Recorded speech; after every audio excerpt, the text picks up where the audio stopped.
Bismillahirrahmanirrahim. Assalamualaikum warahmatullahi wabarakatuh. Waalaikumsalam warahmatullahi wabarakatuh. Alhamdulillahirabbil alamin wassalatu wassalamu ala Rasulillah wa ala alihi wa sahbihi wa mawalah. Wala haula wala quwwata illa billah. Allahumma shalli ala sayyidina Muhammad wa ala ali sayyidina Muhammad. Rabbi shrah li sadri wa yassir li amri wahlul 'uqdatam min lisani yafqahu qawli, amma ba'd. Alhamdulillahirabbil alamin. Kita semua masih bisa bersama-sama kembali melanjutkan materi kajian kita, materi tentang ilmu nahwu, yang dalam hal ini kita sedang mengkaji kitab Matan Al-Ajurumiyah yang alhamdulillah telah kita kaji pada materi-materi sebelumnya. Kita memasuki pembahasan tentang ma'rifat alamatil i'rab, ya, mengetahui tanda-tanda alamat i'rab. Dari mulai rafa, nasab, jar, kemudian jazm. Nah, rafa itu didahulukan karena rafa lebih mulia daripada yang lainnya, sehingga rafa didahulukan. Kemudian nasab, yaitu dengan harokat fathah, kemudian jar dengan harokat kasrah, baru kemudian jazm dengan sukun. Nah, rafa dengan nasab telah kita kaji sebelumnya. Insya Allah kita akan melanjutkan kepada i'rab yang ketiga, yaitu khafad, ya, khafad atau jar. Khafad ini istilah ulama Kufah. Kalau ulama Basra itu menyebutnya dengan jar, ya, dengan jar. Walil khafdi salasu alamatin. Bismillahirrahmanirrahim. Ila hadratir rahim Nabi Mustafa Rasulullah sallallahu alaihi wasallam wa ila ruhi syekh mu'allif hadzal kitab Syekh Abu Abdullah Muhammad bin Muhammad Dawud Sunnah Haji rahimahullah taala wa ila ruhi jami'i awliya'illahi ta'ala min masyariqil ardi ila maghribha fi barriha wa bahriha jibali wa awliyati ayna ma kana malahum sirrun nasrul mujammal raqiban wa nujibul amthal wal amthal. Syekh Muhammad Abdul Qadir al-Jani Allahumma inna nas'aluka ya Allah an taftaha qulubana wa an tuwasi'a arzaqana wa an tutawwila umurana wa an tashfi'a maradana wa an tuqawwiya imanana wa an tanfa'a ulumana wa an tazida imanana wa an tuyassira jami'a umurina wa an taqdiya hawaijana min hawaiji dunya wal akhirah bi barakatihim wa karamatihim wa ulumihim wa asrarihim wa anwarihim wa nafaatihim fid dini wa dunya wal akhirah. Al-Fatihah. A'udzubillahi minasyaitonir rajim. Bismillahirrahmanirrahim. Alhamdulillahirabbil alamin arrahmanir rahim maliki yaumiddin. Iyyaka na'budu wa iyyaka nasta'in ihdinas siratal mustaqim siratal ladzina an'amta 'alaihim ghairil maghdubi 'alaihim waladdallin. Amin ya rabbal alamin. Silahkan dibuka kitab PDF-nya, yang buka PDF atau matan atau yang pakai syarahnya, karena saya pakai syarahnya. Jadi saya hanya lihat halaman yang di kitab syarah ini, ya, yaitu halaman 83. Itu untuk syarah Syekh Khalid Azhari. Bismillahirrahmanirrahim. Qala al-musannif rahimahullahu ta'ala wa nafa'ana bihi wa bi'ulumihi fid dharain, amin. Bismillahirrahmanirrahim. Walil khafdi salasu alamatin al-kasratu wal ya'u wal fathatu. Kemudian i'rab yang selanjutnya adalah i'rab khafad, di mana i'rab khafad ini memiliki 3 alamat atau 3 tanda.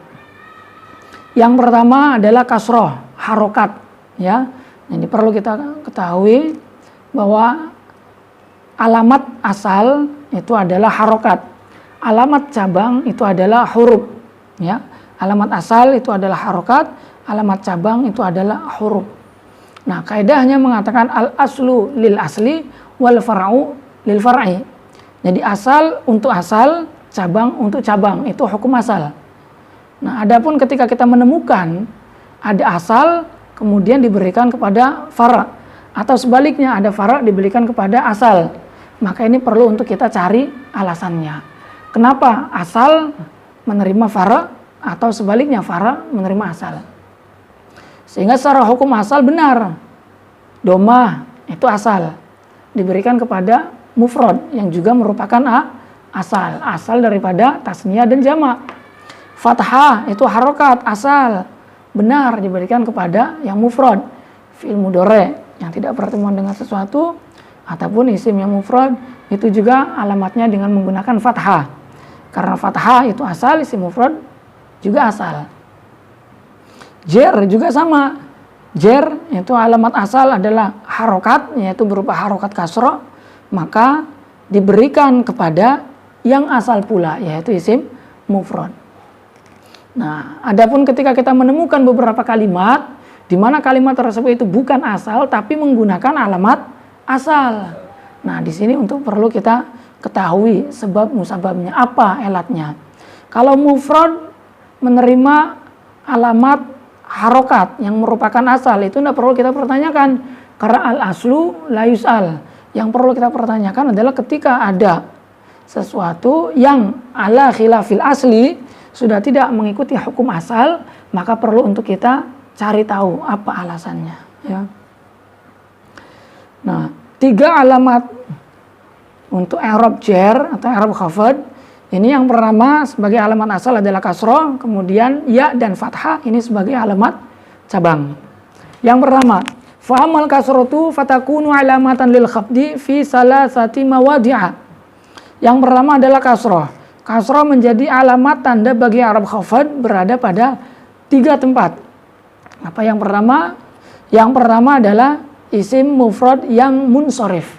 Kenapa di sini ada qaid munsorif? Karena di sana ada isim mufrad yang ghairu munsorif.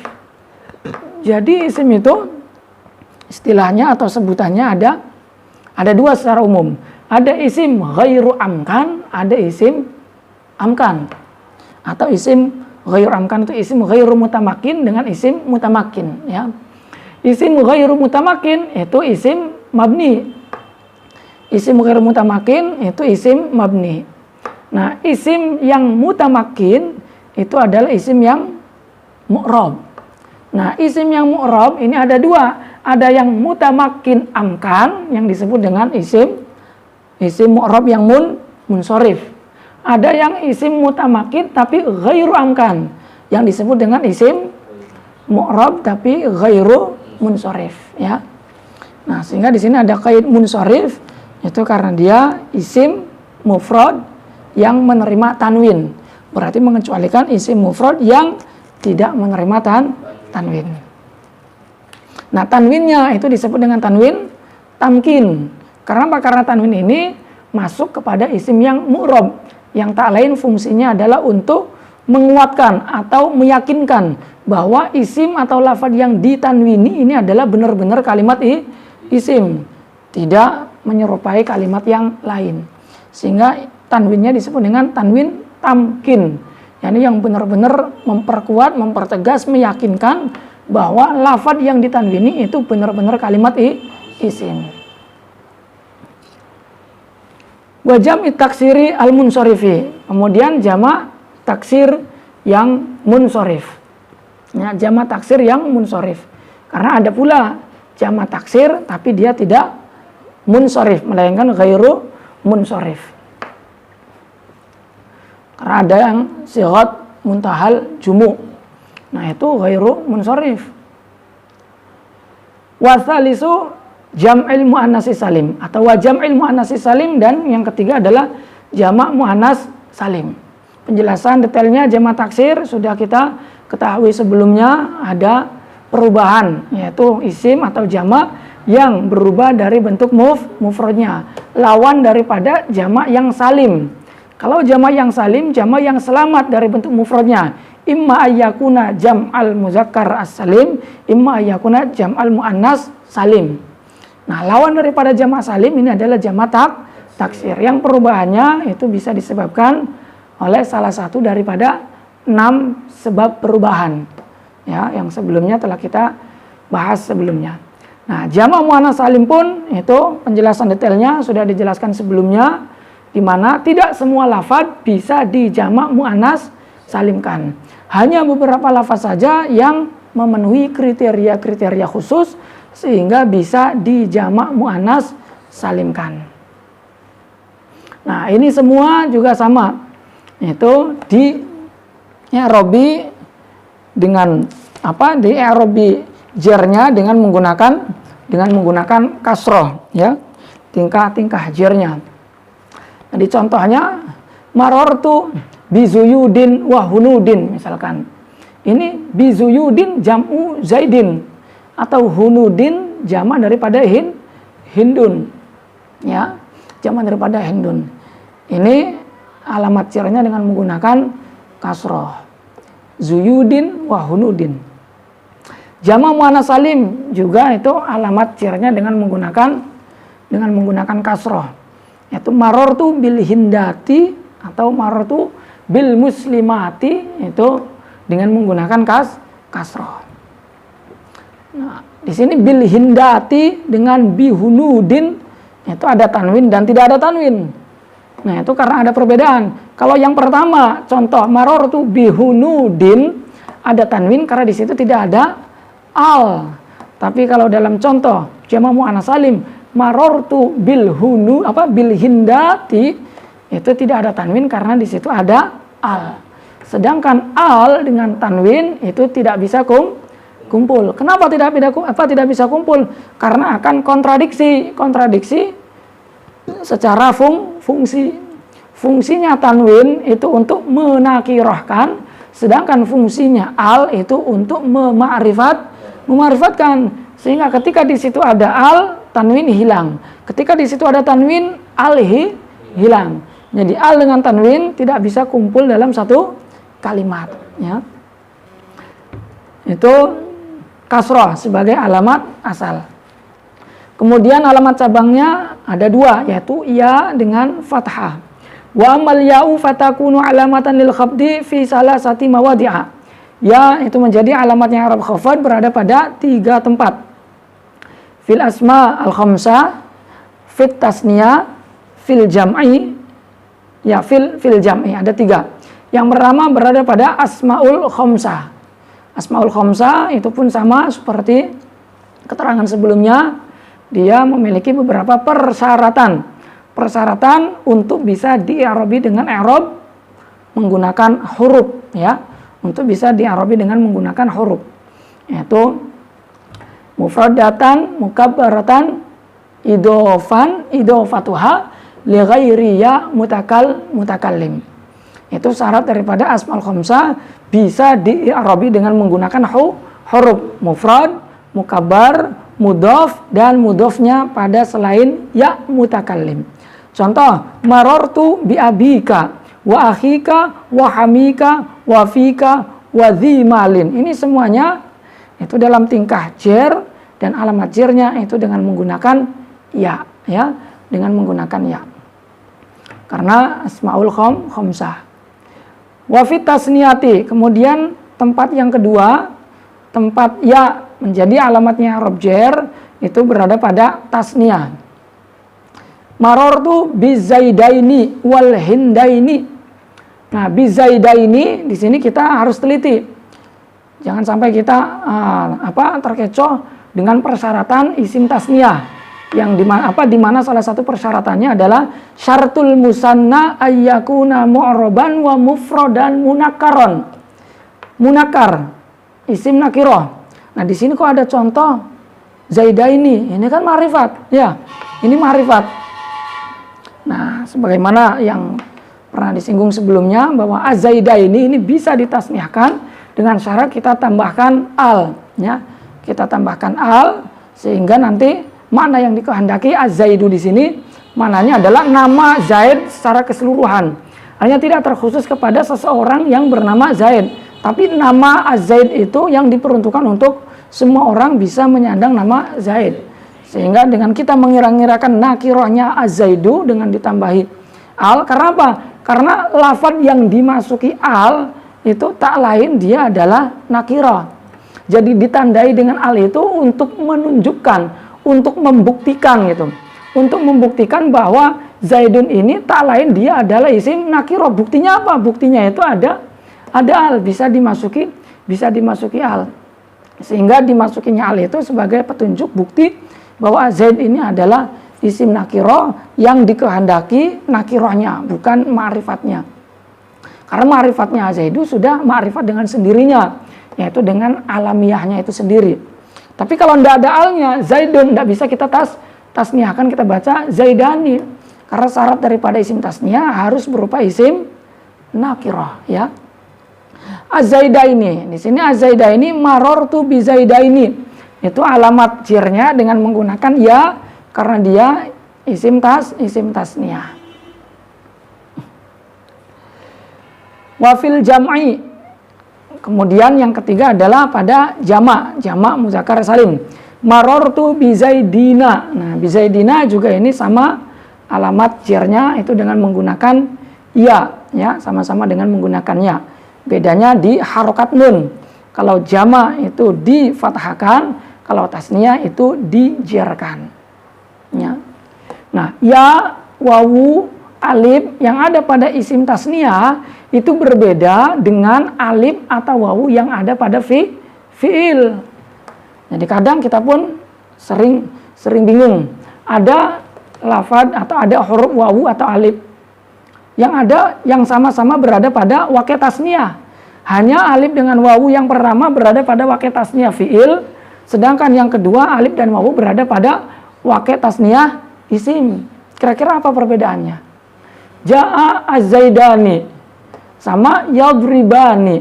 Sama-sama di situ ada alif. Az-Zaidani ada alif, yadribani juga ada alif. Yadribuna di situ ada wawu, az-Zaiduna juga di situ ada wawu. Nah, di sini yang membedakan wawu pada isim dengan wawu pada fi'il atau alif pada isim dengan alif pada fi'il itu adalah status, ya. Status di mana statusnya alif atau wawu yang ada pada isim itu dia sebagai apa? Alamat tasniyah, sedangkan alif atau wawu yang ada pada fi'il dia statusnya sebagai apa? Sebagai fa'il, sebagai isim, ya. Fa'il yang berupa alif domir tasniyah, wawu domir jama'. Itu 3 tempat yang dimiliki oleh ya sebagai alamat jirnya, ya, sebagai alamat jirnya berada pada tiga tempat. Asmaul khamsah, tasniyah dan jama'. Kemudian alamat cabang yang kedua daripada alamat cabangnya kasroh atau alamat cabangnya jer, yaitu adalah fathah. Wa amal fathatu fatakunu alamatan lil khabdi fil ismi alladzi la yansorifu. Fathah itu menjadi alamat bagi Arab jer atau Arab khafad berada pada isim yang tidak menerima tanwin atau isim ghairu munsharif. Nah, isim ghairu munsharif ini tidak menerima tanwin, itu alasannya karena apa? Karena syabihan, ya, karena menyerupai. Menyerupai apa? Menyerupai fi'il. Karena kaidahnya man tasyabbaha biqaumin fahuwa minhum. Jadi siapa yang menyerupai suatu kaum, ya dia termasuk dalam kaum tersebut. Artinya hukumnya mengikuti pada hukum yang diserupainya. Hukumnya fi'il itu tercegah daripada tanwin, maka ketika ada isim kemudian menyerupai fi'il, maka hukumnya pun sama tercegah daripada tanwin. Nah, kemudian kita ketahui pula apa kira-kira sisi keserupaannya isim ghairu munsharif dengan fi'il, sehingga hukumnya diserupakan dengan fi'il. Nah, sisi keserupaan isim ghairu munsharif dengan fi'il itu keserupaannya sama-sama memiliki 2 alat atau 2 madlul, ya, 2 petunjuk, 2 makna yang ditunjukkan oleh isim ghairu munsharif dan fi'il. Isim ghairu munsharif itu memiliki 2 alat. Alat yang kembali pada lafaz dan alat yang kembali kepada makna. Nah, 2 alat atau 2 makna ini sama dengan kalimat fi'il yang juga sama-sama memiliki 2 alat atau 2 makna atau 2 madlul. Apa alat atau makna atau madlul yang ada pada kalimat fi'il? Alat, makna, madlul yang ada pada kalimat fi'il itu sebagaimana yang pernah saya sebutkan sebelumnya, bahwasanya kalimat fi'il itu memiliki 2 petunjuk atau 2 makna yang ditunjukkan. Apa? Yang pertama adalah makna hadas, kedua adalah makna zaman, ya. Mana hadas dan mana zaman. Ini fi'il. Pasti tidak mungkin ada fi'il, tidak ada zaman. Jadi fi'il itu dikerjakan ya di satu keadaan, di waktu tertentu. Kapan? Madi, mustakbal, ataukah hal. Nah, berarti fi'il memiliki dua petunjuk, memiliki dua madlul, memiliki dua makna. Nah, ketika ada isim kok sama memiliki dua madlul, ya, memiliki dua alat, maka berarti isim tersebut juga menyerupai kalimat fi'il. Karena asal daripada isim itu memiliki satu madlul, yaitu musamma bihnya itu saja, yang dinamai dengannya itu saja. Tapi berbeda dengan isim ghairu munsharif. Di mana isim ghairu munsharif itu kita ketahui dia memiliki dua alat, yaitu alat yang kembali kepada lafaz dan alat yang kembali kepada makna.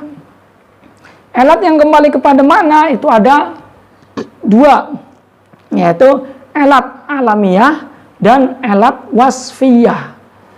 Ya, alat alamiah yaitu alat alam.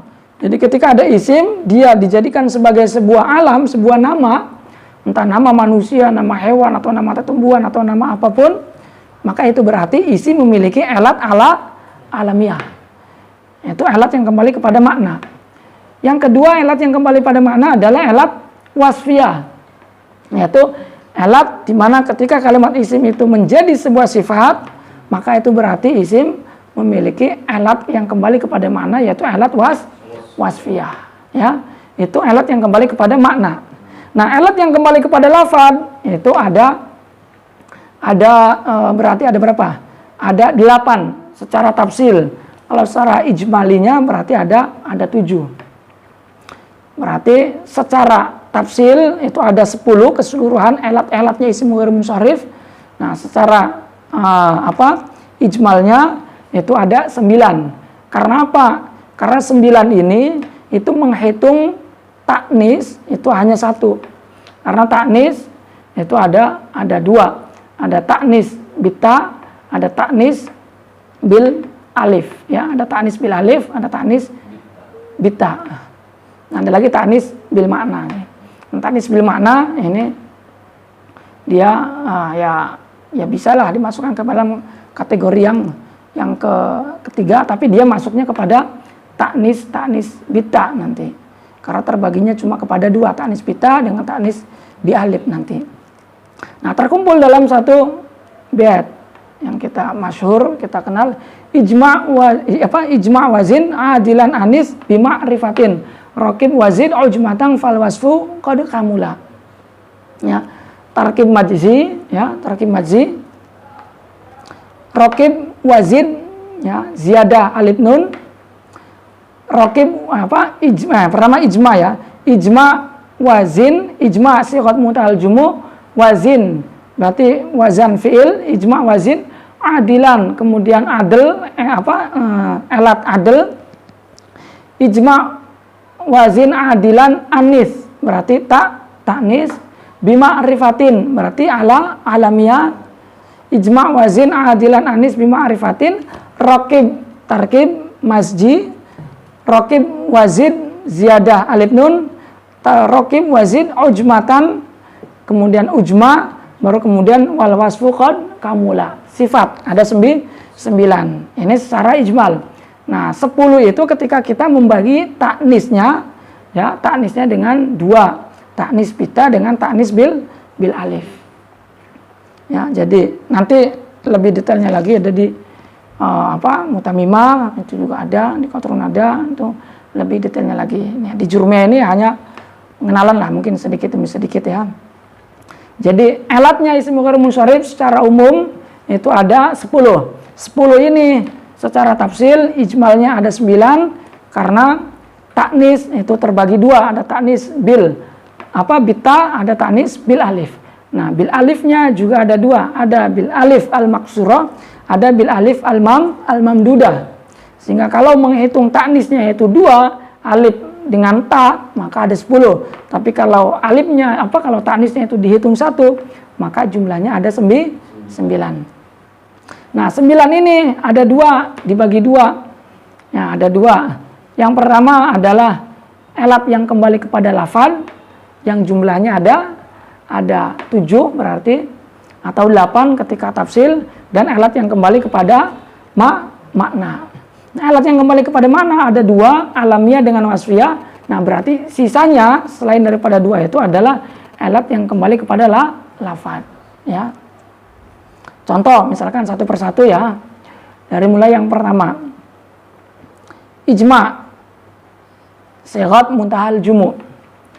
Nah, namun sebelumnya perlu untuk kita ketahui pula bahwa dari elat-elat yang ada 10 ini itu ada elat yang memiliki satu elat atau ada isim ghair munsharif yang memiliki satu elat tapi dia dapat mencegah tanwinnya kalimat isim.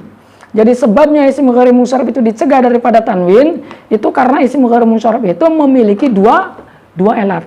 Dua elat ini satu kembali kepada lafadz, satu lagi kembali kepada makna.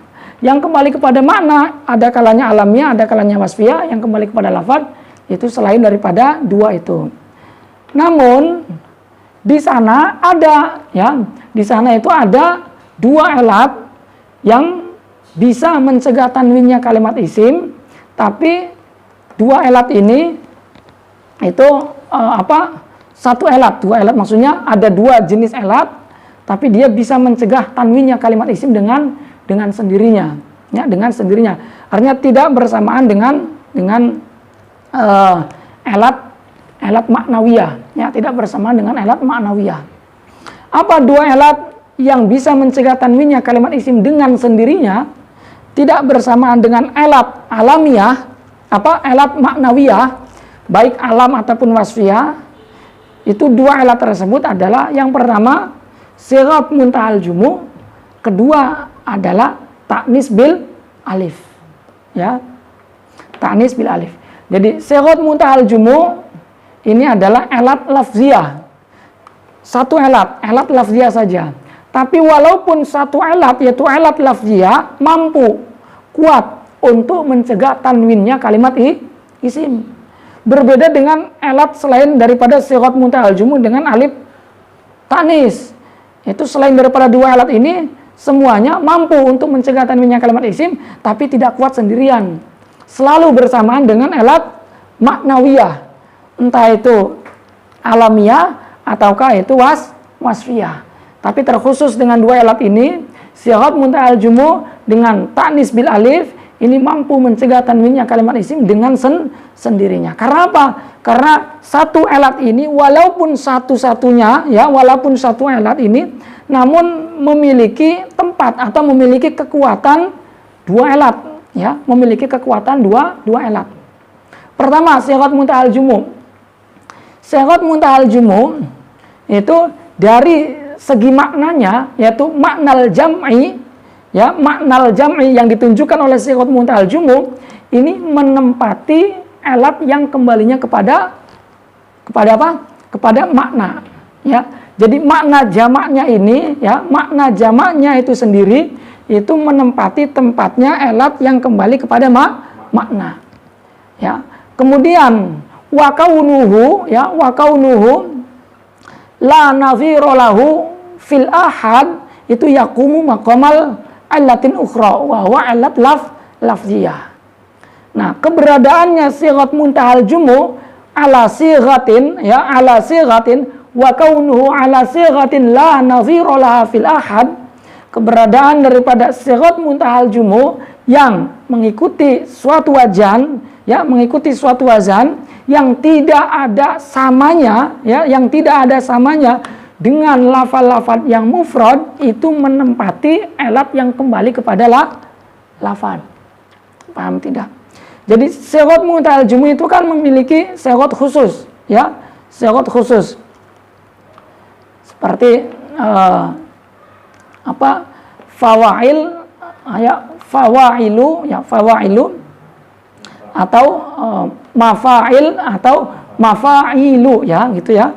Jadi fawail, mafail atau mafailu itu sighat muntahal jumu, sighatnya khusus. Nah, sighat muntahal jumu yang mengikuti pada sighat-sighat tertentu yang dengan sighat-sighat tersebut dia tidak memiliki kesamaan dengan lafaz yang mufrad.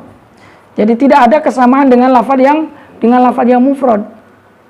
Maka keberadaan sighah muntahal jumu yang mengikuti sighah tertentu yang dengan sighah tersebut dia tidak ada keserupaan, tidak ada kesamaan, tidak ada sesamanya dengan lafal-lafal yang mufrad, maka keberadaan isim ghair munsharif tersebut itu menempati alat yang kembali kepada lafal, ya, alat kembali kepada lafal.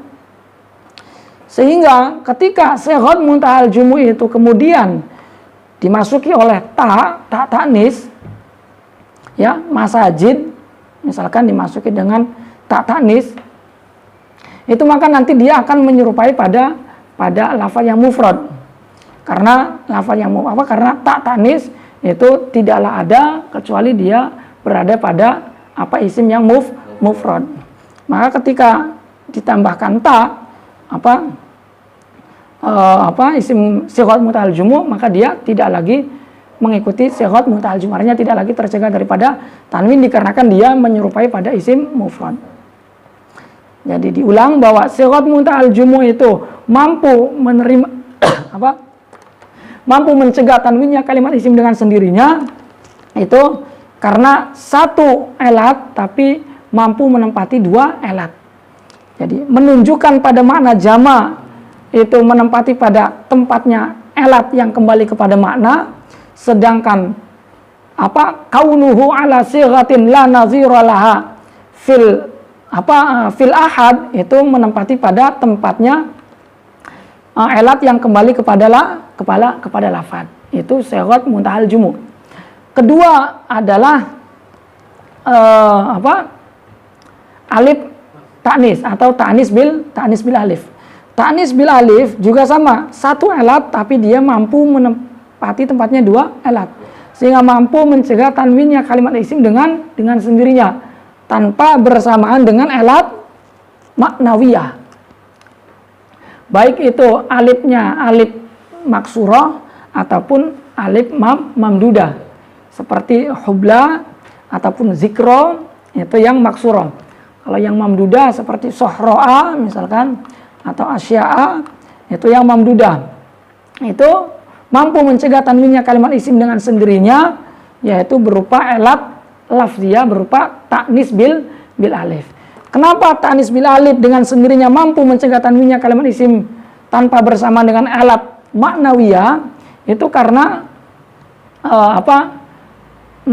menunjukkannya ta'nis bil alif terhadap makna mu'annas, ya, menunjukkan pada makna mu'annas itu menempati pada tempatnya elat yang kembali kepada elat kembali kepada makna, yaitu makna ta'nis.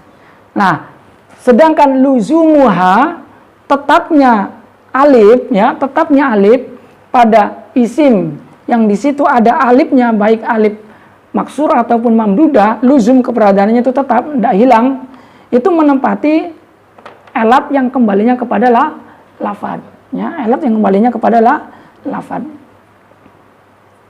Jadi zikro ataupun hubla itu dilihat daripada makna ta'nisnya itu menempati pada elat yang kembali kepada makna. Sedangkan luzumuha tetapnya itu alif, ya, tetapnya itu ta'nis, itu menempati pada elat yang kembalinya kepada lafad, ya, elat kembali pada lafad. Sehingga alif ta'nis ini disyaratkan harus bersamaan sehingga bukan alif ta'nis, ta'nis bita, ya, ta'nis bita itu disyaratkan harus bersamaan dengan elat elat alamiah, itu agar supaya ta'nisnya itu tetap. Fatimah, Hamzah, Tolha itu ta'nis bita. Nah, agar supaya taknya itu tetap, maka dia disyaratkan harus bersamaan dengan bersamaan dengan elat alamiah. Karena kalau tidak bersamaan dengan elat alamiah, faya mu'radatun fi zawal, artinya berpotensi untuk hilang. Berpotensi untuk hilang sesuai dengan kondisinya. Itu pembahasannya lebih dalam lagi sih. Jadi yang mungkin perlu untuk kita ketahui di materi jurumiyah ini, bahwa isim ghairu munsharif itu hukumnya tercegah daripada tanwin.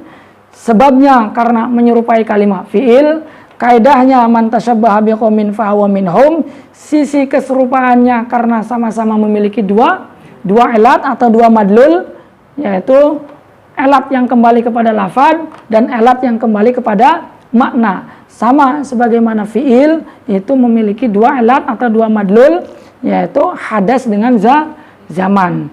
Dan elat-elatnya isim ghairi munsharif ini secara keseluruhan ada 9 atau 10 yang terbagi kepada dua elat. Elat yang kembali kepada makna atau disebut dengan elat maknawiyah yang jumlahnya ada dua, yaitu alamiah dengan wasfiyah. Dan yang kedua adalah elat yang kembalinya kepada lafaz atau disebut dengan elat lafziyah yang jumlahnya itu ada 7, ya, ada 7 atau ada 8 ketika menghitung taknisnya itu ada 2, taknis bita dengan taknis bil alif. Nah, elat lafziyah yang jumlahnya itu ada 7 itu dibagi 2 lagi. Ada yang Ada yang mencegah tanwinnya kalimat isim dengan sendirinya, ada yang mencegah tanwinnya kalimat isim dengan bersamaan elat lain, yaitu bersamaan dengan elat maknawiyah. Bersamaan dengan elat maknawiyahnya pun terbagi 2 lagi, ada 2 kemungkinan. Ada kalanya bersamaan dengan elat maknawiyah yang berupa alam, ada kalanya bersamaan dengan elat maknawiyah yang berupa sifat. Ya. Nah, satu elat yang menempati pada tempatnya 2 elat itu ada 2, yaitu elat sigat muntahal jumu dan 2 adalah elat taknis bil alif, ya. Itu teori tentang isim ghairi munsharif. Contoh-contohnya ya satu persatu dicontohkan. Itu panjang sekali ya, mungkin kita bisa lihat sendiri itu di sarah-sarahnya. Silakan buka kitab sarah-sarah Jurmiyah, apapun itu sarahnya banyak sekali. Satu contoh saja. Misalkan di sini ada tarkib masjid, rokib wazid, rokib tarkib masjid, ma'di kariba, ya, ma'di kariba. Tarkib masjid dengan tarkib idofi itu ada perbedaan. Perbedaannya apa? Sama-sama menyandarkan satu isim kepada isim yang lain. Hanya perbedaannya itu di letak i'rabnya, ya, letak i'rabnya. Letak i'rabnya tarkib idofi itu berada pada juz yang keberapa? Juz yang pertama apa juz yang kedua? Letak i'rabnya atau lafaz yang mu'rabnya itu berada pada juz yang pertama atau mudofnya. Ja'a ghulamu Zaidin, ra'aitu ghulama Zaidin, marortu bi ghulami Zaidin. Itu Zaidin lafaz yang kedua atau juz yang kedua, selama-lamanya Zaidin, ya. Jadi yang berubah rafa nasab jer itu adalah lafaz yang pertama atau yang disebut dengan mudhof. Nah, sedangkan tarkib masjid itu sebaliknya, ya. Yang di Arabi itu adalah lafaz yang kedua. Ma'di kariba, ma'di karibu, ma'di kariba. Atau hadro mautu, hadro mauta, hadro mauta. Itu yang di Arabi adalah lafaz yang kedua, ya. Nah, di sini tercegah daripada tanwin. Ma'di kariba, hadro maut misalkan. Itu tercegah daripada tanwin karena apa? Karena memiliki 2 elat. Elat yang kembali kepada lafaz dan elat yang kembali kepada mana?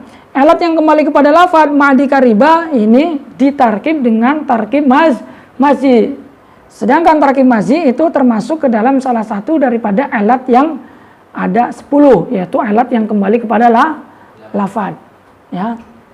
Itu ma'di kariba. Nah, sedangkan elat yang kembalinya kepada makna itu adalah apa? Makna di sini itu ma'di karib. Ada tidak? Ma'di kariba itu tempat atau nama atau sifat, ya? Nama kayak ma'di kariba itu ada yang ingat nggak? Ma'di kariba itu nama tempat dah? Lupa saya. Ma'di kariba itu ya, yang jelas ma'di kariba ini elat yang kembali kepada maknanya yaitu imma alamiah, imma wasfiyah. Tapi sepertinya sih alam. Kalau sifat, dia sifat apa? Ya, sifat apa? Hadramaut lah, sama seperti Hadramaut. Hadramaut itu kan nama kota. Ma'di Kariba juga sepertinya nama tempat, ya. Jadi itu alat yang kembali kepada makna. Atau alamiah dengan ta'nis, ya, ta'nis.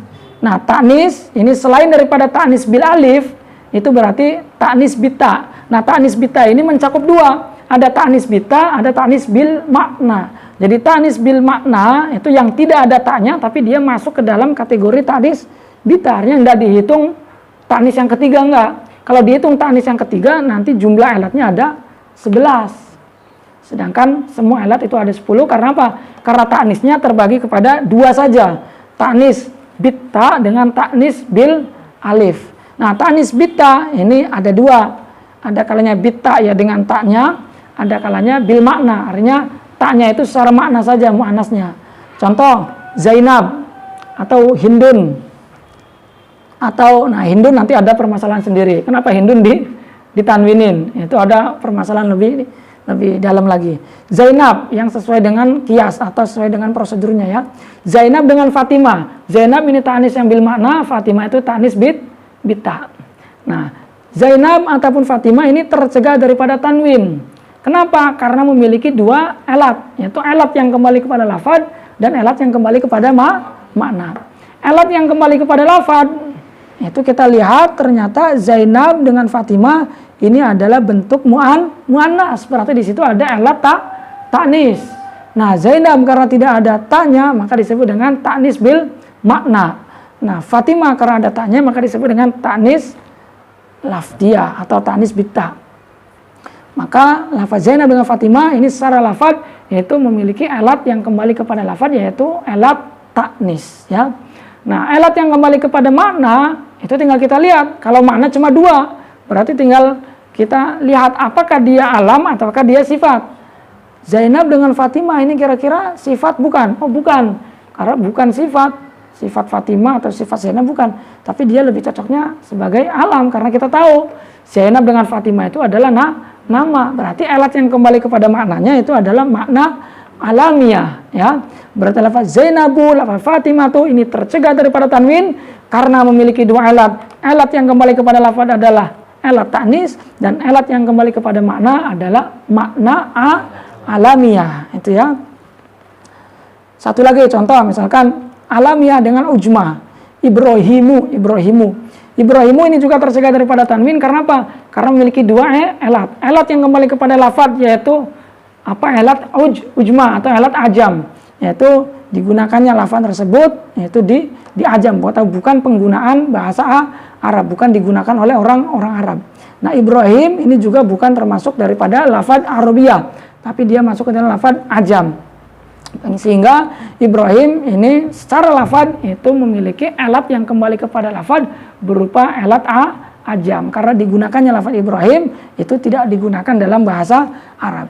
Nah, sedangkan alat yang kembali kepada makna kita lihat Ibrahim itu digunakan sebagai nama, maka berarti Ibrahim tercegah daripada tanwin karena memiliki dua alat. Alat yang kembali kepada lafaz adalah alat ajam atau alat ujma, sedangkan alat yang kembali kepada makna lafaz Ibrahim ini alatnya adalah alat alamiah, ya.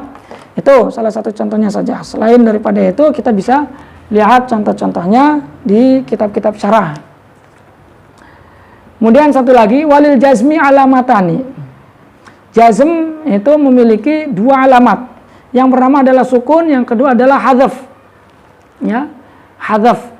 Nah, hadzaf ini ada dua, ada hadzfu harfil ilat, ada hadzfu an-nun.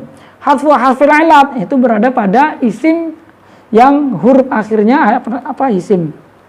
Berada pada fiil yang huruf akhirnya berupa huruf elat, ya. Ketika ada fiil huruf akhirnya berupa huruf elat, maka ketika tingkat jazm itu pembuangan huruf alamatnya dengan pembuangan. Nah, pembuangannya di sini adalah pembuangan huruf elat. Dan kedua, pembuangan nun, yaitu berada pada fiil-fiil yang bertemuan dengan sesuatu atau fiil-fiil yang 5 yang kenal dengan af'alul khamsah. Nah, alamat yang pertama daripada alamat i'rab jazm adalah sukun. Sukun ini adalah alamat asal. Hadzaf itu alamat cabang. La tadrib ini jelas sukun, itu sebagai alamat asal.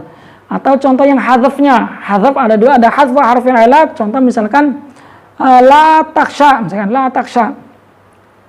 La taksha, lanya ini la nahi, bukan la nafi. Karena kalau la nafi tidak beramal ya. Kalau la nafi dia tidak beramal, tapi kalau la nahi dialah yang beramal, yang menjazmkan. Sehingga maknanya jangan takut.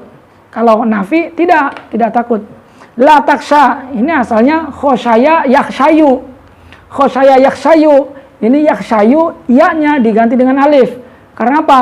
Karena ya berharokat, jatuh setelahnya harokat fathah.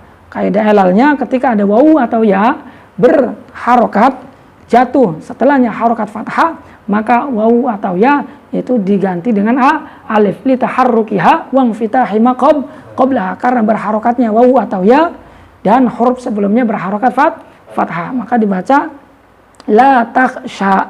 Apa taksha itu pakai alif.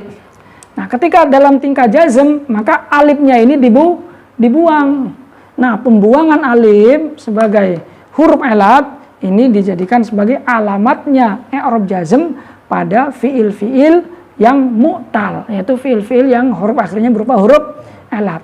Sedangkan pembuangan huruf nun itu berada pada fiil-fiil yang dirofakan dengan nun atau af'alul khamsah. Yadribani, tadribani, yadribuna, tadribuna, tadribina.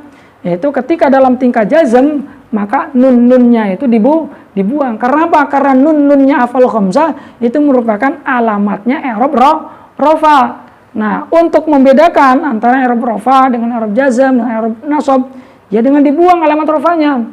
Sehingga pembuangan nun pada af'alul khamsah itu menjadi alamat khususnya i'rab jazm. Nah, kita baca la yadriba, la yadriba, la yadribu.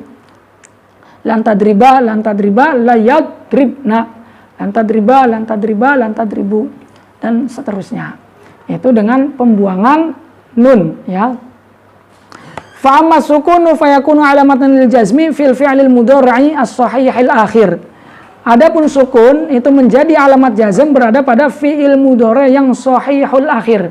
Ya, berarti mengecualikan yang mu'tal. Karena yang mu'tal itu alamat jazmnya dengan menggunakan hadfu harfil ilat ya. Lam yadrib itu. Wa ammal hadfu fayakunu alamatan lil jazmi fil fi'lil mudhari' al mu'tal al akhir wa fil af'ali allati raf'uha bi thabatin nuni. Sedangkan hadzaf itu menjadi alamatnya i'rab jazm berada pada dua tempat. Berada pada fi'il mudhari' yang mu'tal akhir dan berada pada fi'il mudhari' yang rafa'nya dengan menggunakan nun atau disebut dengan af'alul khamsah. Fi'il mudhari' yang mu'tal akhir alamat jazmnya dengan pembuangan huruf ilat, sedangkan fi'il mudhari' yang rafa'nya dengan menggunakan nun atau af'alul khamsah itu tingkah jazmnya dengan pembuangan huruf nun ya. Itu adalah alamatnya jazm beserta tempat-tempatnya. Itu penjelasan mengenai alamat-alamat atau tanda-tanda bagi i'rab. Jadi tanda-tanda i'rab ini mengacu kepada ulama yang berpendapat bahwasanya i'rab itu adalah maknawi, taghyirnya, intiqalnya minar raf'i ila nasbi, minan nasbi ilal jarri, minal jarri ilal jazmi, itu perubahan, perpindahan. Nah, karena itu maknawi, tidak kelihatan bentuknya, maka perlu dialamati. Nah, alamatnya itu dengan menggunakan dhamma, fathah, kasroh, dan sukun, itu disebut dengan alamat. Tapi ulama yang kedua yang mengatakan bahwasanya i'rab itu adalah lafzi, maka yang disebut dengan i'rab rafa itu adalah harokat dhammahnya, itulah yang disebut dengan i'rab. Harokat fathahnya itulah yang disebut dengan i'rab nasab ya. Maka itu perbedaan antara dua ulama yang berpendapat bahwasanya i'rab itu adalah maknawi dan yang mengatakan bahwasanya i'rab itu adalah lafzi. Mungkin kita cukupkan sampai di sini dulu untuk melanjutkan kepada materi setelahnya. Semoga bisa difaham, bisa dimengerti. Kurang lebihnya saya mohon maaf. Faslun al-mu'rabatu qisman fama ba'dahu wallahu a'lam bishawab. Al-Fatihah. A'udzubillahi minasyaitonir rajim. Bismillahirrahmanirrahim. Alhamdulillahirabbil alamin arrahmanirrahim maliki yaumiddin. Iyyaka na'budu wa iyyaka nasta'in ihdinas siratal mustaqim siratal ladzina an'amta 'alaihim ghairil maghdubi 'alaihim waladdallin. Amin ya rabbal alamin. Assalamualaikum warahmatullahi wabarakatuh.